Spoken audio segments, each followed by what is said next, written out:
मुल्क की सबसे बड़ी एनजीओ मैं इसलिए बोल रहा हूँ कि लाल किला के फसील से वज़ीर आज़म नरेंद्र मोदी ने 15 अगस्त के मौके पर जो तकरीर की और उस तकरीर में उन्होंने आरएसएस को मुल्क की सबसे बड़ी एनजीओ करार देते हुए उसकी खिदमत की तारीफ की। ये अलग सवाल है कि आरएसएस इस मुल्क में एनजीओ के तौर पर कहीं भी रजिस्टर्ड नहीं है। उसके बावजूद लाल किला की फसील से वज़ीर आज़म नरेंद्र मोदी ने सबसे बड़ी एनजीओ और उसकी खिदमत को सराहा और उसकी तारीफ की।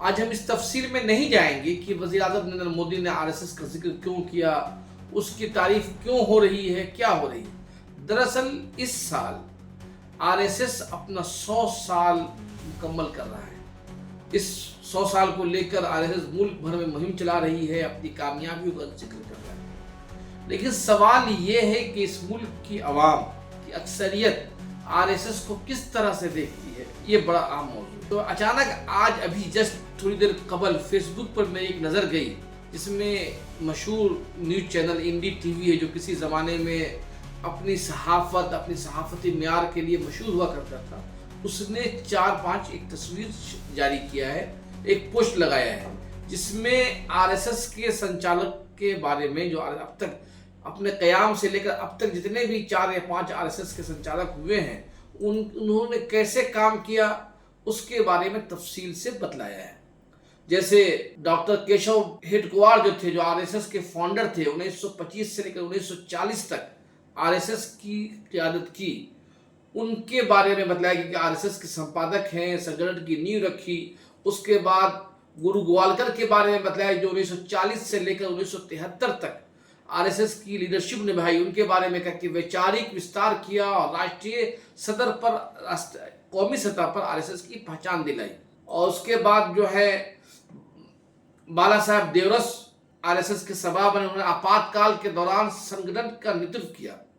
जब बाला साहब देवरस का जिक्र आ गया है तो उसके बारे में एक छोटी सी बात बताना चाहता हूँ कि जब इमरजेंसी में जेल में थे तो उस जमाने में जमात इस्लामी के लोग भी जेल में थे, और आरएसएस का के लीडरों का और जमात इस्लामी की क़यादत का दोनों पर पाबंदी आयद कर दी गई थी। दोनों के कारकुनान जेल में थे और उस दौरान दोनों में आपस में मुलाकातें हुई, और उस मुलाकात का कुछ अच्छा असर भी हुआ कि जमात इस्लामी ने वहाँ पर इस्लाम का तारुफ कराया और एक कोशिश की जेल के अंदर कि जब मुलाकात हुई कि आप जो है इस्लाम के ख़िलाफ़ इतने बज़न क्यों हैं, इस्लाम का बुनियादी मकसद क्या है, बतलाया।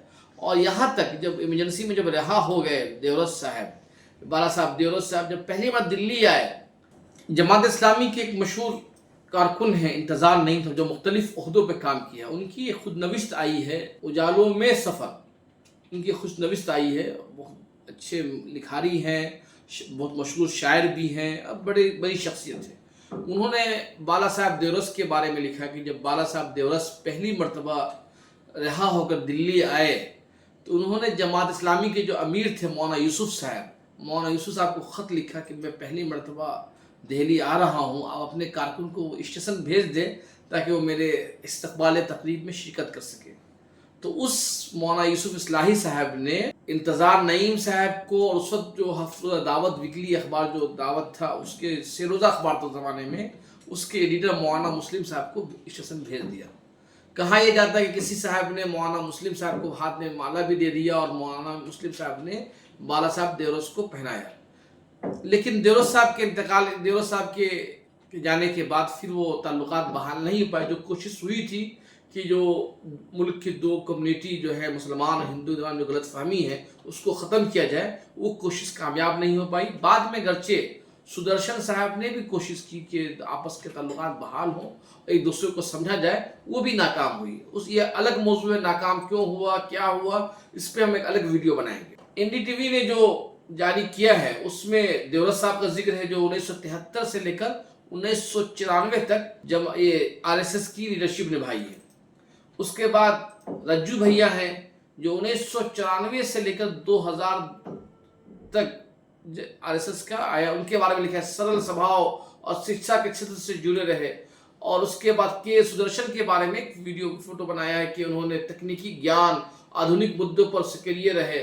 मोहन भागवत जो 2009 से लेकर अब तक आरएसएस की क़यादत कर रहे हैं, उनके बारे में संगठन को आधुनिक दौर और नए विमर्श से जुड़ा। ये पोस्ट लगाया है एनडीटीवी ने। अब तक इस पोस्ट पर 55 लोगों ने कमेंट किया है। उस 55 कमेंट को हम पढ़ना आपके सामने पेश कर रहे हैं। उससे समझ में आ जाएगा कि इस मुल्क की आवाम, ये पोस्ट लगाए हुए तकरीबन 20 मिनट हो गए हैं। 20 मिनट में 55 लोगों ने कमेंट किए हैं। उस इब्तदाई 55 कमेंट के कुछ हिस्से आपको हम सुना रहे हैं। उससे पता चल जाएगा कि लोग आरएसएस के बारे में क्या सोचते हैं और मुल्क की सबसे बड़ी एनजीओ का क्या हाल है। आइए देखते हैं। ये पोस्ट है जो हम आपको बतला रहे हैं। ये पोस्ट लगाया है आरएसएस संचालक। ये पोस्ट है, ये पोस्ट है। उस पर अब तक जो है 109 लोगों के कमेंट आ चुके हैं। पहला कमेंट है बॉबी पाशा। कितना भी गुनाह कर लो, जो अंग्रेजों का दलाल था वो आज भी दलाल है, जो गांधी का हथियारा है वो आज भी देश का गद्दार है। उसके बाद सुनील कुमार लिखते हैं कि मैं सोच रहा था कि देश के लिए कौन क्या क्या किया है, उसका जिक्र होगा इसमें, लेकिन ये तो देश को तोड़ने वालों की बात बता रहे हैं। जवाहर ठाकुर हैं, वो लिखते हैं कि कोई काहे का गर्व है, अंग्रेजों की दलाली कर रहे हैं और निहत्ते हमारे बाबू महात्मा गांधी जी पर गोली चलवाई। अगर मर्द होते तो अंग्रेजों से लड़ते। चौधरी जेके कुमार हैं, ये लिखते हैं धर्म के नाम पर देश कभी भी प्रगति नहीं कर पाएगा। धर्म के नाम पर कई इस्लामिक देश डूब चुके हैं। इंडिया के विज्ञान और रिसर्च, मैन्युफैक्चरिंग आदि चीजें ही आगे ले जा सकता है। असली में विश्व गुरु की यही परिभाषा है।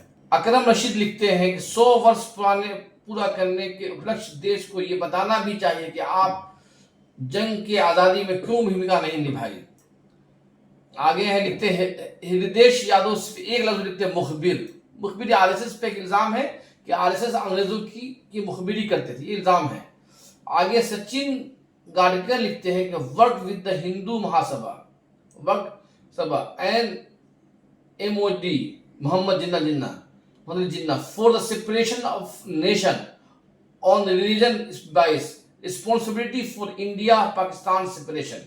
सचिन गाडकर अंग्रेजी में लिखते हैं कि महासभा जो आरएसएस का एक ब्रांच है, वो और मोहम्मद अली जिन्ना ने भारत की तकसीम के लिए काम किया। दोनों भारत का मजहब के तकसीम चाहते थे और इस वक्त जो भारत का जो सेपरेशन है पाकिस्तान, इंडिया, बांग्लादेश, इसके लिए आरएसएस जिम्मेदार, ये कहना चाहते हैं। चौधरी पुखराज राजराव लिखते हैं कि आरएसएस संगठन देश के घातक हैं, धार्मिक उन्माद फैलाते हैं। कोई डॉक्टर रमेश राधेकर हैं, वो लिखते हैं कि डिग्री क्यों छुपाई, नहीं बताएंगे। सीसीटीवी क्यों गायब हुए, नहीं बताएंगे। डिजिटल वोटर लिस्ट नहीं दिखाएंगे। लाखों वोट चोरी किया, नहीं बताएंगे। उपराष्ट्रपति को क्यों नजरबंद किया, नहीं बताएंगे। अमेरिका, चीन और पाकिस्तान के सामने क्यों सरेंडर किया, नहीं बताएंगे।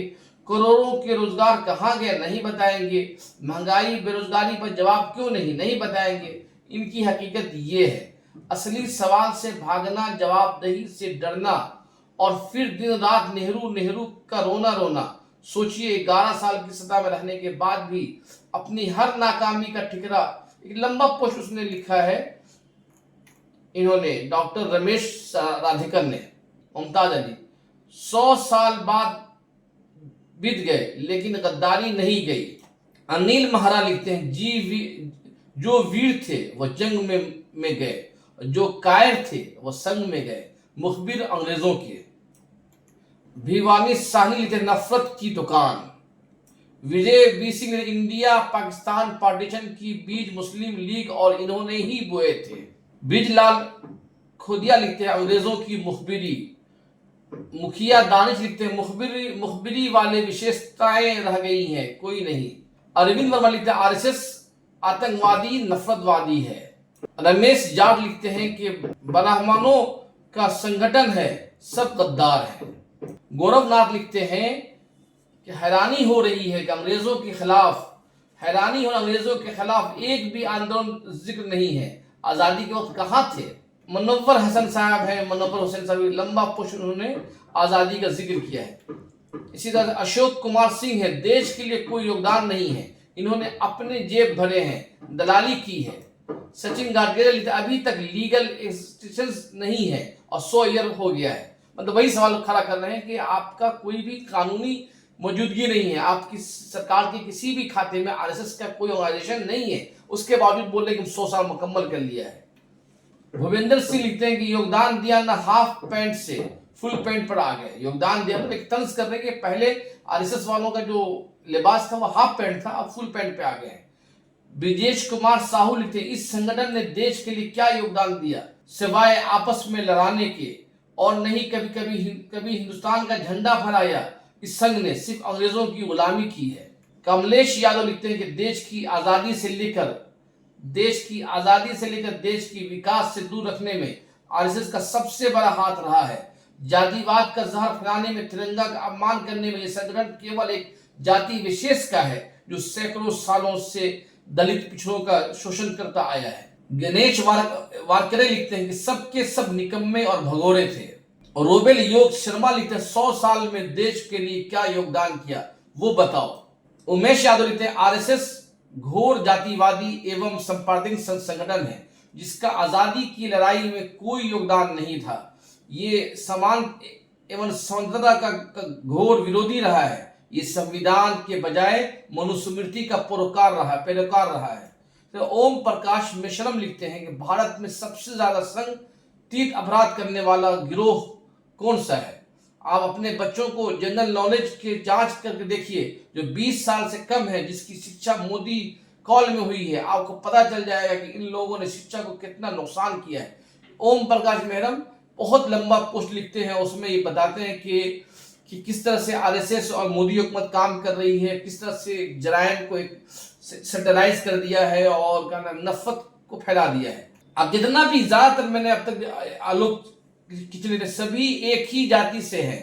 मराठा पेशवाओं के वंश अपना दबदबा चालू रखने के इरादे से स्थापित किया था, जो अंग्रेजों की कटनीति और अनुरूप कॉन्सेस की अंग्रेजों के साथ चल रही थी। इसी तरह से जितने भी ज्यादातर जो ये राजेश स्वरूप लिखते हैं देश को तोड़ने वाले बताएं आजादी में योगदान किया था। चौधरी अरियंस जसवीर लिखते हैं यहाँ सब कमेंट देखकर गोदी मीडिया का थोड़ी शर्म तो आनी चाहिए। महिमा मंडल तो ऐसे कर रहे हैं कि मीडिया जैसे देश की आजादी का सबसे ज्यादा योगदान इसी कर रहा है, और इसने ये नहीं बताया कि ये माफी मांगने वाले थे, महात्मा गांधी के हथियारे थे, अंग्रेजों के मुखबिर थे, बेशरम मीडिया। कांति सिंह पुजारी लिखते हैं कि और एनडीटीवी गुलामी की नई परिभाषा घर रहा है। अब जितना भी पोस्ट अब आ रहा है, आजादी की लड़ाई में अंग्रेजों के दलाल बने थे आरएसएस के लोग, ये मोहन साकेत लिखते हैं। पासवान अमित लिखते हैं कि वाह गोदी मीडिया, जीवनी तो ऐसा बता रहे हैं कि जैसे कोई महापुरुष है और देश जनक है जो देश की आजादी में अंग्रेजों का साथ आजाद देश भक्त बना रहे हैं। मतलब जितने भी हम पढ़ रहे हैं, इस वक्त आगे बढ़ रहे हैं, जितने कमेंट आगे आ रहे हैं, इनकी देश हित में उपलब्धि भी लिखते हैं। जो ज्यादातर जितने भी हम पढ़ रहे हैं उसमें ज्यादातर लोग आरएसएस के खिलाफ लिख रहे हैं, और मैं उनके नाम ज्यादा पढ़ा हूं जो नॉन मुस्लिम है, इसलिए मैं मुसलमानों का नाम छोड़ दिया हूं कि मुसलमानों में आरएसएस को लेकर एक पहले से ही नेगेटिव छवि बनी हुई, इसलिए मैंने उसका जिक्र नहीं किया। मुसलमान तो नेगेटिव छवि लिए हुए हैं, लेकिन नॉर्मली तौर पर ये कहा जाता है कि आरएसएस ने गुज़िश्ता 10 सालों में आरएसएस पूरे हिंदुओं की तर्जमान बन गई, ये कहा जाता है। लेकिन आप कमेंट देखें कि जितना ज्यादातर जो कमेंट है उसमें जो पढ़ा हो उसमें ज्यादातर लोगों ने आरएसएस के खिलाफ ही लिखा है। अब और रमेश कुमार है, देखिए लिखे देश की आजादी में इनका क्या योगदान था जरा बताओ।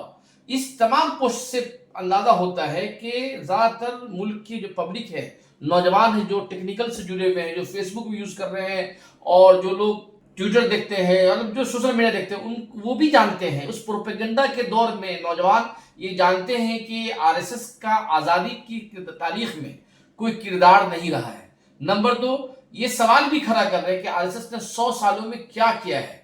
ये सवाल इसलिए अहम है कि आरएसएस की लिटरेचर, आरएसएस की प्रोग्राम जहां भी जाएं उसमें हिंदू मुस्लिम और मुल्क की एकता की बात नहीं है, मुल्क की तरक्की की बात नहीं है। अगर है भी तो एक खास समाज को लेकर आगे तरक्की करने की बात हो रही है।